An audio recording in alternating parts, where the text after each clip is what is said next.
అదరగొట్టే కారం రంగు రుచి ఆచి కారం పొడి. అంటే కొద్దిసేపటి క్రితమే మనము బీఆర్ఎస్ పార్టీ రాష్ట్ర కార్యదర్శి తక్కలపల్లి రవీంద్రరావుని కాంటాక్ట్ చేశాం. తను మాత్రం కవిత మా పార్టీ సభ్యురాలు కాదు, ఆమె ఏం మాట్లాడుకున్నా మాకు సంబంధం లేదు, ప్రజలు బీఆర్ఎస్ కార్యకర్తలే కొద్ది రోజుల్లో కవితకు గుణపాఠం చెప్తారని చెప్పి డైరెక్ట్గానే కవితను అటాక్ చేసిన పరిస్థితి. కానీ కవిత మాత్రం బీఆర్ఎస్ పార్టీ పని అయిపోయింది, ఉప ఎన్నికలో ప్రజల పక్షాన పోరాడే బీఆర్ఎస్ పార్టీ ఎక్కడ కూడా ప్రజల వాణిని కానీ ప్రజల గొంతును వినిపించలేకపోయింది, కాంగ్రెస్ పార్టీ ప్రభుత్వాన్ని ఎండగట్టలేకపోయారు, పూర్తిగా రాష్ట్రంలో విమర్శలున్నా వ్యతిరేకత ఉన్నా కూడా దాన్ని అనువుగా చేసుకోవడం, దాన్ని ప్లస్గా చేసుకోవడంలో ఇద్దరు కృష్ణ అర్జునులు కేటీఆర్ హరీష్ విఫలమయ్యారని చెప్పి డైరెక్ట్గానే వ్యాఖ్యానించిన పరిస్థితి. అంటే పార్టీలో పరిస్థితులు సరిగా లేవు, 15 మంది ఎవరైతే కొంతమంది క్యాండిడేట్లు తాము విత్డ్రా చేసుకొని సపోర్ట్ చేస్తామని వచ్చినా కూడా హరీష్ రావు అందుకు అనుగుణంగా స్పందించాలని చెప్పి విమర్శలు చేసింది. రాజకీయ విశ్లేషకులు వి ప్రకాష్ హరీష్ రావుని పొగుడుతుంటాడు, హరీష్ రావుని పొగడం వల్ల ఏముంది, వి ప్రకాష్ ఎందుకు పొగుడుతుండని చెప్పి కూడా ప్రశ్నించింది. అంటే మోసంకి care of address Harish Rao అని చెప్పింది సోషల్ మీడియా హీరో కేటీఆర్ అంటూ వ్యాఖ్యానాలు చేసింది. ప్రస్తుతం బిగ్ టీవీతో రాజకీయ విశ్లేషకులు వి ప్రకాష్ ఉన్నారు. మరి కవిత మాట్లాడిన మాటలైతే సంచలనం రేపుతున్నాయి. మరి వి ప్రకాష్ నుంచి రియాక్షన్ తీసుకునే పరిస్థితి మనం చూద్దాం.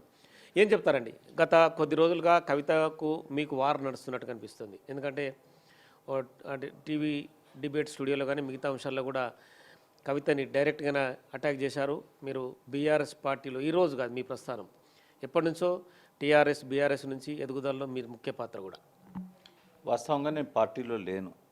నా అంతటి నేనుగా 2 సంవత్సరాల క్రితమే నేను ఇంకా పార్టీ ఫ్రేమ్లో ఉండను అని చెప్పాను. ఇన్ఫ్యాక్ట్ 2008 తర్వాత కూడా నేను పార్టీ ఫ్రేమ్లో ఎన్నడూ లేను. అంటే మీరు పార్టీని మొదటి నుంచి ఎదుగుదలకు కానీ సలహాలు ఇవ్వడం కానీ ముఖ్య భూమిక పోషించడంలో మీ పాత్ర అది ఇప్పటికి కూడా ఉంది. అవును, ఇప్పటికి కూడా నేను ఆ భూమిక పోషిస్తున్నా. మీకు గుర్తు చేస్తున్నాను, నేను దేవేందర్ గౌడ్ను ప్రమోట్ చేసినప్పుడు పార్టీకి రిజైన్ చేశాను. అది కూడా ఒక లైవ్ టీవీ ఛానల్లో చేశాను. ఆ తర్వాత ఎన్నడూ మెంబర్షిప్ తీసుకోలేదు, ఆ పార్టీలో ఏ బాధ్యత తీసుకోలేదు నేను. కానీ అది నా చేతితో పెట్టిన మొక్క.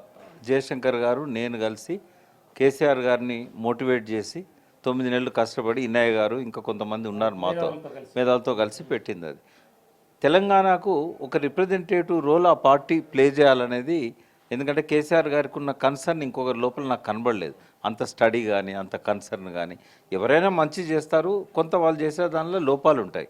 కానీ అందరిలో కూడా నాకు కనిపించింది ఏంటంటే కేసీఆర్ ఈ ప్రాంతానికి ఆయన ప్రాణత్యాగం చేయడానికి కూడా సిద్ధపడ్డ వ్యక్తి కాబట్టి అతని చేతిలో బాగుంటుందనే ఉద్దేశంతో టీఆర్ఎస్ సపోర్ట్ చేయడం జరుగుతున్నది. ఎట్ ది సేమ్ టైం వాళ్ళకు అవసరమైనప్పుడు గైడెన్స్ కూడా నేను ఇస్తున్నా. కవితతో ఈ మనస్పర్ధలు వచ్చే ముందు రోజు వరకు కూడా నేను ఆమెకు కూడా గైడెన్స్ ఇచ్చేవాడిని. ఆమె నాకు దూరం కాదు, ఆ కుటుంబంలో ఆడబిడ్డలాగానే చూసాం. నేను ఆ కుటుంబంలో ఒక సభ్యునిలాగానే ఉన్నా. ఇప్పటికి కూడా ఆమె ప్రజల్లోకి వెళ్ళి పనిచేయడాన్ని నేను అభినందించాను. మా ఇద్దరి గొడవలు అయినా కూడా మీడియా పరంగా నేను అన్నది ఆమె హరీష్ రావు అన్నందుకో, కేసీఆర్ అన్నందుకో, కేటీఆర్ అన్నందుకో కాదు. కాళేశ్వరం ప్రాజెక్టులో అవినీతి ఉన్నదని దానికి హరీష్ బాధ్యుడని అన్నందుకు దాని మీద నేను రియాక్ట్ అయ్యాను. ఎందుకంటే హరీష్కు సంబంధం ఉన్నప్పుడు కేసీఆర్కు ఉండకుండా ఎట్లా పోద్ది? ఈ ప్రశ్న వస్తుందా రాదా? అదే రోజు సాయంత్రము అర్నబ్ గోస్వామి జూమ్లో ఆమెను ఇంటర్వ్యూ చేస్తూ ఈమె అదే మాట అన్నది, హరీష్ రావు కాళేశ్వరం కరప్షన్తో సంబంధం ఉంది అంటే ఎట్లా మాట్లాడుతున్నావు అమ్మ నువ్వు? మీ నాన్న చీఫ్ మినిస్టరు, ఆయనకు సంబంధం లేకుండా హరీష్ రావుకు సంబంధం ఎట్లుంటుంది? మళ్ళీ ఆ టైంలో ఆయన ఇరిగేషన్ మినిస్టర్ కూడా కేసీఆర్ గారు కదా. అప్పుడు మౌనమే ఆమె సమాధానం. సరే ఏవెట్లను ఉండనియండి, ఆమె ప్రజలలో పోయింది. నేను అప్రిషియేట్ చేశా. ఎందుకంటే ప్రజలకి ఏ నాయకుడు పోయినా కొంత తెలంగాణకు మేలు జరుగుతుంది. నాది కాలోజీ ప్రజల గొడవ నా గొడవ అన్నట్టుగా తెలంగాణ గొడవ నా గొడవ. రేవంత్ రెడ్డి ఏమైనా తెలంగాణకు మంచి చేసినప్పుడు తప్పకుండా అభినందిస్తా. ఆయన ఒక్కొక్కరికి ₹1 ఇచ్చి గౌరవించినప్పుడు అభినందించా. గంటా చక్రపాణి గారికి వీసీ ఇచ్చినప్పుడు అభినందించా. ఎందుకంటే మంచి నిర్ణయాలను తప్పకుండా మనం అభినందించాలి. తెలంగాణకు హాని చేసేటి ఏదైనా కూడా నేను వ్యతిరేకిస్తాను. అది మీ వ్యక్తిగతం. నా వ్యక్తిగతం. నేను ఒక విశ్లేషకునిగా, నేను ప్రొఫెసర్ నాగేశ్వర్ లాగా అట్లా మాట్లాడే విశ్లేషకుని కాదు. నేను ఒక అగ్రెసివ్ అనలిస్ట్ని కాబట్టి నేను తెలంగాణ ప్రజల కోసం కొంత ఓన్ చేసుకుంటా. అంటే నా అడ్వైజ్ ఏంటంటే నేను హరీష్ గారికి ఫోన్ చేశా. కవిత గారు ఏంది నేను నన్ను కలిపి తిడుతున్నది ఇట్లా అన్నది మీడియాలో, అసలు ఏం జరిగిందని అడిగా. అంటే ఒక్కరోజు ముందు వచ్చి వాళ్ళు ప్రచారం సమాప్తమయ్యే రోజు వచ్చి 1,50,00,000 ఇవ్వండి అని డిమాండ్ పెట్టారు 15 మంది వచ్చి. ఆయన అభ్యర్థులు విడ్రా ఎక్కడ అయిన వాళ్ళు పోటీలో ఉన్నారు. అవుతున్నామని అంటే మేము ప్రచారం చేయమని, ప్రచారం చేయడానికి అక్కడ టైం లేదు, అదే రోజు వచ్చారట మీకు సపోర్ట్ చేస్తామని. మీకు సపోర్ట్ చేస్తామని. తీస్తే వాళ్ళకు ఓట్లేదు, ఆ 15 మందికి ఓట్లేదు కాన్స్టిట్యున్సీలో. రెండోది వాళ్ళు ప్రభావితం చేయగలిగిన వ్యక్తులు కూడా ఎవరు లేరు. కాబట్టి మీరు ఏమైనా చేసుకోండి, డబ్బులు మేము ఇవ్వమని చెప్పాడు ఆయన. అంటే 1.5 crore 48 hours ముందు వచ్చి అడిగితే ఎవరు ఇస్తారండి? అది దాన్ని తెలుసుకోవాల్సి ఉండే కవిత గారు. ఇప్పుడు సరే విమర్శలు వేరు, తెలుసుకొని మాట్లాడిందంటారా? అంటే విమర్శలు చేయాలనే ఎమోషనల్ అయింది. ఎందుకంటే వాళ్ళు వచ్చి వాళ్ళు మళ్ళీ చెప్పుకున్నారు ఆమెకి, మేము హరీష్ రావుకు హెల్ప్ చేస్తామంటే కూడా ఆయన హెల్ప్ తీసుకోలేదు అని చెప్పారు తప్ప డబ్బులు అడిగినామని చెప్పలేదు ఆమెకి. కనీసం ఎందుకు హరీష్ రావు అడిగిన విషయం ఎవరు చెప్పలేరు కదా, వాళ్ళు ఆమె కన్నా చెప్పుకోవాలి కదా. అయితే ఏదేమైనా కూడా ఆమె హరీష్ రావు గారిని అనుమానిస్తున్నది, అది ఆమె వ్యక్తిగతం. రాజకీయాల్లో నేనేం జోక్యం చేసుకోను, కానీ కలిపింది కదా ఇప్పుడు. ఆయన చెప్తే నేనేదో అన్నా అని అట్లేం లేదు.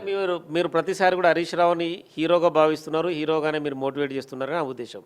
కవిత జాగృతి నడిపినప్పుడు నేను హీరోయిన్ చేశాను ఆమెను కూడా. ఆమె చాలా మంచి పని చేస్తుందని చెప్పాను. జయశంకర్ గారు కూడా ఆమెను అభినందించిన విషయాన్ని నా వ్యాసంలో రాశాను. ఆమె తండ్రితో గొడవ పడుతున్న సమయంలో పోయినాను, నేను ఆమె పిలిస్తే బ్రేక్ఫాస్ట్కి పోయినాను, మాట్లాడినాను. నేను అవన్నీ మీడియాలో చెప్పలేను, బట్ తన బాధ ఆవేదన అంతా కూడా ఆమె చెప్పింది నాతో. నేను దాన్ని అర్థం చేసుకున్నా.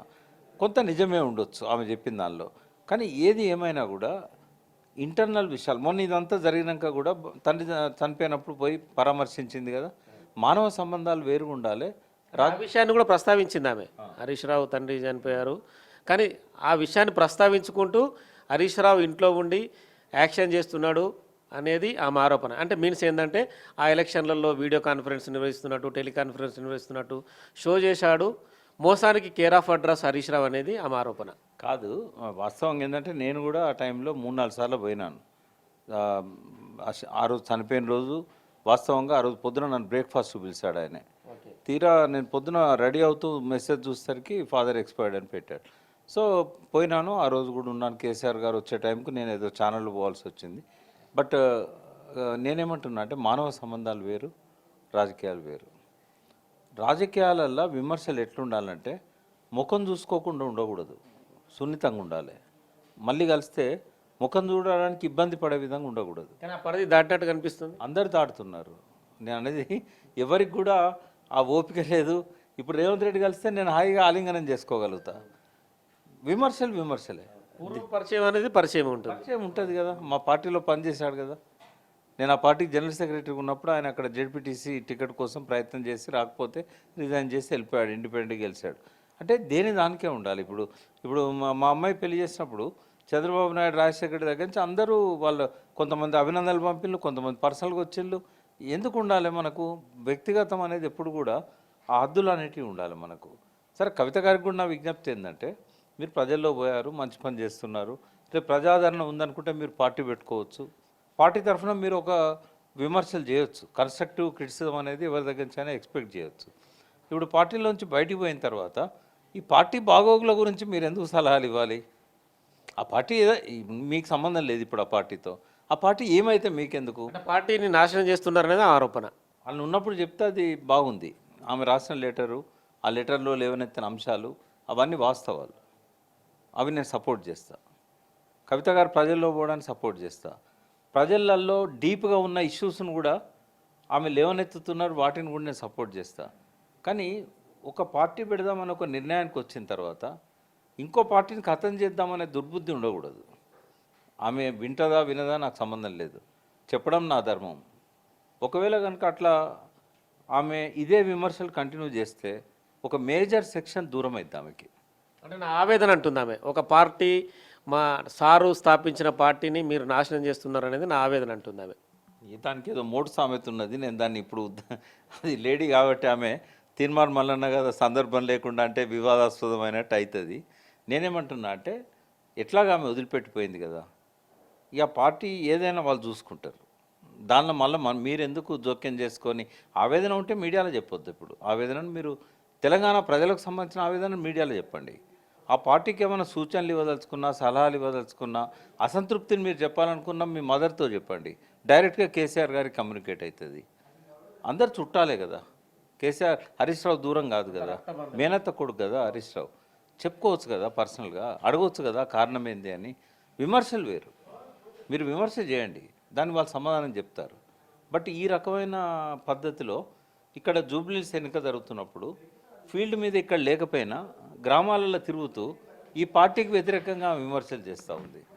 అంటే మీరు డైరెక్ట్గా జూబ్లీస్ ఎన్నికతో సంబంధం లేదనుకుంటేనే ఆ కార్యక్రమాలు పెట్టుకోవడానికి ఇది ఆ సమయం. సరే పెట్టుకున్నారు. ఈ విమర్శలు డెఫినెట్గా బీఆర్ఎస్కు పడతాయి కదా, ఆ విమర్శలు బీఆర్ఎస్ మీద పడతాయి కదా. పార్టీలో మరి తండ్రి క్షేమాన్ని కోరినప్పుడు ఆ పార్టీని వీళ్ళు దెబ్బతీస్తున్నారు అని ఆవేదన నీకు ఉన్నప్పుడు నువ్వు కూడా దెబ్బతీస్తున్నావు కదా అని నేనంట. ఈ సమయం